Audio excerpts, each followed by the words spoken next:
Beer ఫ్యాక్టరీలకు మాత్రం నీళ్లు ఆగద్దు, ఫుల్గా నీళ్లు ఇవ్వండి, బీర్ ఫ్యాక్టరీలు మంచిగా చూసుకోండి అని చెప్తుండ్రు. మరి రైతులను ఎవరు పట్టించుకోవాలి? బీర్ ఫ్యాక్టరీలు మంచిగానే చూసుకుంటుండ్రు, మరి మా రైతుల పరిస్థితి ఏంటి? కేసీఆర్ గారు ఉన్నప్పుడు ఎప్పుడు క్రాప్ హాలిడే లేదు, పంట పంటకు నీళ్లు ఇచ్చినాం. కానీ మీకు ఇలా బీర్ ఫ్యాక్టరీల మీద ఉన్న మోజు రైతుల మీద లేదు. బీర్ ఫ్యాక్టరీల మీద ఉన్న ప్రేమ ఇవాళ రైతుల మీద ఈ ప్రభుత్వానికి లేకుండా పోయింది. రైతులంటే చిన్న చూపు.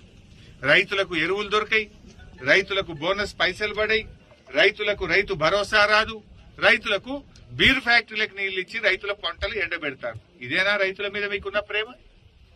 రైతులకు పోయిన యాసంగిలో మొన్న వర్షాకాలంలో అకాల వర్షాలు పడి వడగళ్ల వానబడి పంట నష్టం జరిగింది.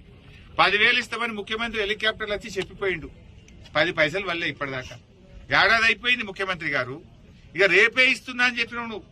పోయిన యాసంగి రాళ్ల వాన పడ్డ పైసలు, పోయిన యాసంగిలో అకాల వర్షాల వల్ల పడ్డ పైసలు గాని, మొన్న వచ్చిన తుఫాన్లో జరిగిన నష్టానికి అటు వరి చేన్లు గాని, పండ్ల తోటలు గాని, ఇతర పంటలు నష్టపోయిన రైతులకు ఒక్క పైసా కూడా ఈ ప్రభుత్వం సాయం చేయలేదు.